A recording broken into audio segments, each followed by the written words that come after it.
నక్సల్స్ తమకి తాముగా దిగొచ్చారు. మొన్ననే ఓ స్టేట్మెంట్ ఇచ్చారు కదా! 3 రాష్ట్రాల ప్రతినిధిని మధ్యప్రదేశ్, ఛత్తీస్‌గఢ్, మహారాష్ట్రాలకి ప్రతినిధిని అంటూ ఆహ్, ఆహ్, ప్రొజెక్ట్ చేసినటువంటి ఒక లెటర్. ఆ లెటర్ ఆధారంగా మేము మాలో మేము చర్చించుకుని లొంగిపోవడానికే సిద్ధంగా ఉన్నాం.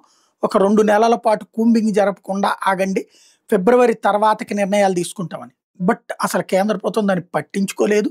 నక్సల్స్ లొంగుబాటు అన్నటువంటిది రెండే 2 రణమా, శరణమా రెండే ముక్కలు. నువ్వు వచ్చి లొంగిపోతే నీ మీద ఉన్న రివార్డ్ నీ చేతికే ఇస్తాం. లేదు నువ్వు లొంగకపోతే నిన్ను లేపేస్తాం. ఇంతే. అరెస్టు లేదా ప్రాణం తీయడం. ఈ రెండే కాన్సెప్టులు నడుస్తాయన్నది తేల్చి చెప్పింది కేంద్రం. ఇప్పుడు మొన్న వీళ్ళు రాసిన లెటర్‌కైతే అసలు స్పందించలేదు. ఓ పక్కన హిడ్మా ఎన్‌కౌంటర్‌తో వణుకుతూ వచ్చినటువంటి లేఖ అది. ఇప్పుడు తాజాగా అదే మావోయిస్టులు తమకి తాముగా ప్రకటించారు. జనవరి 1 ఇప్పుడు ఇది నవంబర్ కదా! నవంబర్ ఎండింగ్‌కి వచ్చేసాం. ఇక డిసెంబర్ ఒక్క నెల పోతే జనవరి 1కి లొంగిపోతామని టోటల్ నక్సలైట్లు.